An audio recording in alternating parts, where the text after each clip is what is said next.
মুসলমানদের মারতে মারতে আমার কবজি পর্যন্ত ব্যথা শুরু হয়ে গেছে। বুড়া মানুষ আমি, সব দিকে তো আর পারি না।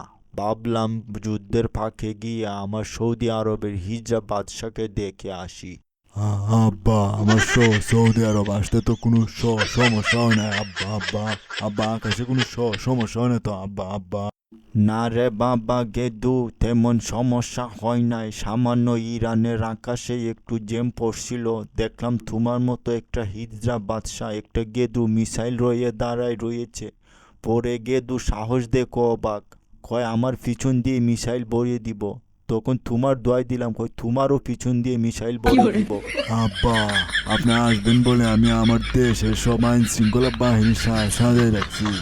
আব্বা, আব্বা, আপনার জন্য আমি মাটিতে বেগুনি কালার একটা গালিচা বিছাই রাখছি আব্বা। আব্বা, আপনি আসবেন বলে। আব্বা, আপনি আসবেন বলে আব্বা আমি সান্ডার গুস্ত বুনা করে রাখছি আব্বা। আপনি আসবেন বাবু রে, হাজির সাহেবের বিবি জানতো মাশাল্লাহ অনেক সুন্দর।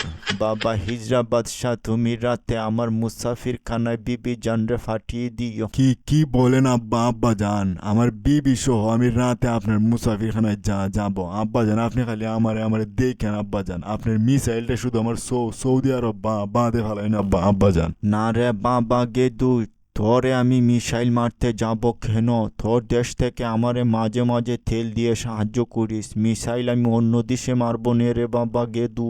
আব্বা, আপনি ওই যে মাঝে মধ্যে মিডিয়ায় দেখবেন আপনার গিবত নিন্দা করি আব্বা। আপনি এগুলা দেখে মনে কষ্ট নিবেন না আব্বা। আমি এগুলা মানুষের সাফে পরে করি, মানুষের দেখানোর জন্য করি আব্বা। না রে বাবা গেদু হিজড়া, আমি কি মনে করব? তুই খালি সময় মতো আমার অস্ত্রগুলো দিয়ে দিবি আর মিডিয়া সামান্য সামান্য সময় আমার বিরুদ্ধে আমার পিছন দিয়ে ভরে দিবি, যাতে জনগণে